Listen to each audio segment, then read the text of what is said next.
তো অন্নপূর্ণা যোজনায় যখনই আপনি অনলাইনে আবেদন করতে যাবেন তখনই যদি এই রকম মেসেজ আসে তাহলে আপনাকে বুঝতে হবে আর মাত্র কয়েকদিন পর অন্নপূর্ণা যোজনার 3,000 টাকা আবারও আপনাদের ব্যাংক অ্যাকাউন্টে কিন্তু ঢোকা শুরু হয়ে যাবে। কিন্তু এই 3,000 টাকা পাওয়ার জন্য কি আবারও আপনাদের প্রত্যেককে অনলাইনে আবেদন করতে হবে? কারা কারা আবেদন করবেন, কারা কারা করবেন না? আবেদন যদি না করেন সেক্ষেত্রে কি আপনার ব্যাংক অ্যাকাউন্টে টাকা ঢুকবে না? তাছাড়া যে সমস্ত মহিলারা আগে অলরেডি অন্নপূর্ণা যোজনার টাকা পেয়ে গেছেন তাদেরকে কিও অনলাইনে আবেদন করতে হবে? দেখুন, এই নিয়ে কিন্তু প্রত্যেক মহিলার মনেই একটা প্রশ্ন রয়েছে। গতকাল পর্যন্ত দু একজন আমাকে কিন্তু জানতে চাইছিল, মানে আমার থেকে জানতে চাইছিল যে দাদা আবারও কি অনলাইনে আবেদন করতে হবে?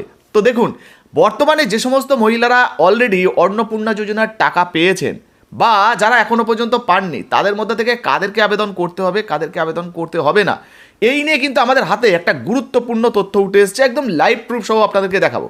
যদি আপনি আগে অন্নপূর্ণা যোজনার টাকা পেয়েছেন বা অফলাইনে আগে আবেদন করেছেন তারপরেও আপনাকে অনলাইনে আবেদন করতে হবে কিনা, চলুন প্রথমে যে ওয়েবসাইট থেকে এই অন্নপূর্ণা যোজনার অনলাইন আবেদন করা হয় সেখান থেকে লাইভ প্রুফ সহ আপনাদেরকে দেখিয়ে দিই। যদি আপনি আগে টাকা পেয়েছেন, আগে ফর্ম জমা করেছেন, তারপরে আপনি যদি আবেদন করতে যান সেক্ষেত্রে কি কি দেখাতে পারে চলুন দেখিয়ে দিই। তো অন্নপূর্ণা যোজনায় আবেদন করার জন্য আপনারা জানেন সোশ্যাল রেজিস্ট্রির যে অফিসিয়াল ওয়েবসাইট রয়েছে সেখানে প্রথমে লগ ইন করতে হয়। লগ ইন করার পর এই রকম কিন্তু ফর্ম আপনাদের সামনেও ওপেন হয়ে যাবে। সমস্ত ডকুমেন্টগুলো, সমস্ত তথ্যগুলো এক এক করে ভরতে হবে। যেমন এখানে রিলিজিয়ন রয়েছে, পরিবারের কতজন সদস্য রয়েছে, ডিসেবিলিটি, আধার কার্ডের নাম্বার, আধার কার্ড আপলোড করতে হবে, পার্মানেন্ট অ্যাড্রেস, তারপর ভোটার কার্ডের নাম্বার, ভোটার কার্ড আপলোড করতে হবে। তো পরিবারের সমস্ত তথ্য দিয়ে, মানে প্রধানের তথ্য দিয়ে এই যে সেভ ড্রাফটে ক্লিক করতে হয়। তো আগের মাসেই অন্নপূর্ণা যোজনার টাকা পেয়েছেন এমন একজন মহিলার সমস্ত আপডেট, মানে তার পরিবারের প্রধানের সমস্ত ডকুমেন্ট এখানে আপলোড করে আমরা সেভ ড্রাফটে যখন ক্লিক করছি, দেখুন এখানে কি লেখা উঠেছে, an application has already been registered or submitted in this system matching. মানে সিস্টেমে দেখাচ্ছে যে এই যে পরিবারের প্রধান এনারটা অলরেডি কিন্তু অনলাইনে সাবমিট হয়ে রয়েছে, মানে নতুন করে আবেদন করার দরকার নেই, আবেদন করতেই পারবেন না, কারণ আগে থেকে আধিকারিকরা এনার কিন্তু আবেদন করে দিয়েছে। তো দেখতেই পেলেন বন্ধুরা, প্রচুর মহিলারা এমন রয়েছেন যারা অফলাইনে ফর্ম ফিল আপ করেছিলেন, ব্যাঙ্ক অ্যাকাউন্টে টাকা ঢুকে গেছে, তাদেরকে আবারও বলা হচ্ছে যে আপনারা আবারও অনলাইনে আবেদন করুন, অনলাইনে না করলে আপনার ব্যাঙ্ক অ্যাকাউন্টে টাকা ঢুকবে না।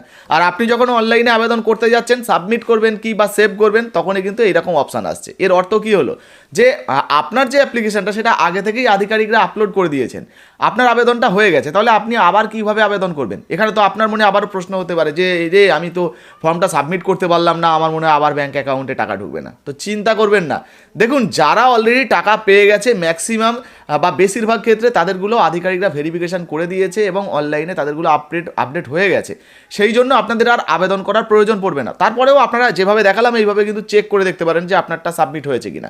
যদি সাবমিট হয়ে যায় তাহলে আবেদন করার দরকার নেই।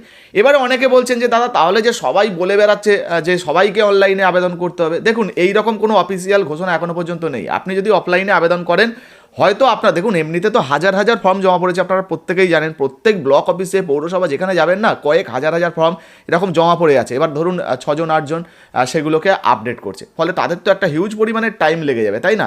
ফলে আপনাদের হয়তো সেগুলো আপডেট হতে সময় লাগবে।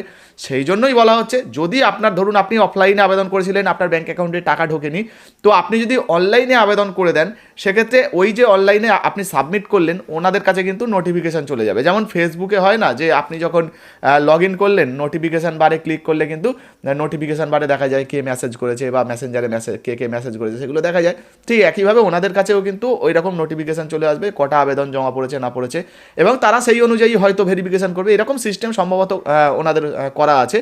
তো তারা দেখে ভেরিফাই করে দেবে, দিলে ভেরিফাই হতে সুবিধা হবে, আপনারটাও তাড়াতাড়ি হয়ে যাবে। আবার এমনটাও হতে পারে ধরুন যে সমস্ত আধিকারিকরা ফর্মগুলো ফিল আপ করছেন, এবারে কী করতে হয় তাদেরকে তো সমস্ত ডকুমেন্টগুলো ওই রকম স্ক্যান করে তারপরে তথ্যগুলো আপডেট করতে হয়। কিন্তু ধরুন আপনি আগে থেকে সমস্ত কিছু করে রেখেছেন, ওনারা যখনই আধার কার্ড দিয়ে ভেরিফাই করতে যাবেন, মানে আধার কার্ড দিয়ে এন্ট্রি করতে যাবেন, দেখবেন যে সমস্ত কিছু তথ্যগুলো হয়তো রয়েছে, তখন শুধু মিলিয়ে নিয়ে ভেরিফাই করে দেবেন, তাতে করে ওনাদের কাজটা সুবিধা হবে। সেই জন্যই হয়তো এই যে খবরটা উঠে এসছে, বলা হচ্ছে যে আপনারা প্রত্যেকে অনলাইনে আবেদন করুন। মূলত যারা যারা টাকা পাননি কিন্তু আপনি টাকা পেয়ে গেছেন, তারপরে আপনি যখন আবেদন করতে যাচ্ছেন যদি এইরকম অপশান দেখেন, মানে যেমন দেখালাম, তো সেক্ষেত্রে চিন্তা করার কোনো কারণ নেই। আধিকারিকরাও কিন্তু ব্যাকআপে, অর্থাৎ অফিস থেকে প্রতিনিয়ত চেষ্টা করছেন প্রচুর ফর্মকে তারা ভেরিফাই করার এবং আপলোড করে দেওয়ার, লক্ষ্মী ভাণ্ডারকে অন্নপূর্ণা যোজনায় কনভার্ট করে দেওয়ার। ফলে বুঝতে পারছেন চিন্তা করার কিন্তু কোনো কারণ নেই। আপনারা যারা যারা এতদিন ধরে চিন্তা করছিলেন যে প্রত্যেককেই করতে হবে, না করলে টাকা ঢুকবে না, এমনটা কিন্তু নয়। আপনাদেরকে প্রুফ দেখিয়ে দিলাম, আপনারা তো দেখতে পেলেন যে আপনাদের যাদের যাদের টাকা ঢুকে গেছে, মূলত আমি যাদেরটা যে মহিলার দেখিয়েছি ওনার কিন্তু টাকা ঢুকে গেছে। তারপরেও ধরুন অনেক মহিলা রয়েছেন যারা ফর্ম জমা করেছেন এবং তাদেরকেও তো টাকা দেওয়া হবে, তাদেরগুলোও তো ভেরিফাই করা হবে এবং তাদেরগুলোও ধরুন সরকারি আধিকারিকরা অলরেডি আপডেট করে দিয়েছেন, মানে আপলোড করে দিয়েছেন, তথ্যগুলো ডেটা এন্ট্রি করে দিয়েছেন। আপনি তারপরে ধরুন আবার অনলাইনে করতে যাচ্ছেন, ওই রকম অপশান দেখতে পারেন। আর ওরকম দেখলে তাহলে আপনি বুঝে যাবেন যে আপনার আবেদনটা হয়ে গেছে, দ্বিতীয়বার করার দরকার নেই। তো আশা করি আপনাদেরকে বিষয়টা বোঝাতে পেরেছি। প্রত্যেককেই যে অনলাইনে আবেদন করতে হবে এমনটা নয়। যদি অফলাইনে আবেদন করেছেন টাকা পাননি, আপনি যদি অনলাইনে আবেদন করে দেন ভেরিফিকেশনটা হয়তো তাড়াতাড়ি হয়ে যাওয়ার সম্ভাবনা রয়েছে। কিন্তু যদি আপনি আবেদন নাও করেন, আপনি ফর্ম জমা করেছেন মানে কিন্তু আধিকারিকরা হয়তো একের পর এক করতে থাকবে, আপনার লাইনটা যখন আসবে তখন হয়তো আপডেট করবে। বুঝতে পেরেছেন? যাই হোক, এই মুহূর্তে আপনার যদি কোনো প্রশ্ন অন্নপূর্ণা যোজনার 3,000 টাকা নিয়ে থেকে থাকে অবশ্যই কমেন্ট সেকশনে কমেন্ট করে জানাবেন। ভিডিও ভালো লাগলে লাইক দিয়ে শেয়ার করে দেবেন। আর একটা অতিরিক্ত তথ্য আপনাদেরকে জানিয়ে দিই, মুখ্যমন্ত্রীর ঘোষণা অনুযায়ী এবার জুন মাসের যে টাকাটা যারা যারা পাননি, হয়তো জুলাই মাসেও সেই টাকাটা অন্নপূর্ণা যোজনার আপনাদের ব্যাঙ্ক অ্যাকাউন্টে দেওয়া হতে পারে। এমনই কিন্তু একটা আপডেট উঠে এসেছিল, আপনাদেরকে এর আগে লাইভ শুনিয়েছিলাম। তো আপনার যদি মূল্যবান কোনো মন্তব্য মতামত থাকে অবশ্যই কমেন্ট সেকশনে কমেন্ট করে জানাবেন। ভিডিও ভালো লাগলে লাইক দিয়ে শেয়ার করে দেবেন। ফেসবুক থেকে দেখছেন, এখনো পর্যন্ত ফলো না করলে অবশ্যই ফলো করবেন, হ্যাঁ শেয়ার করতে ভুলবেন না। ধন্যবাদ।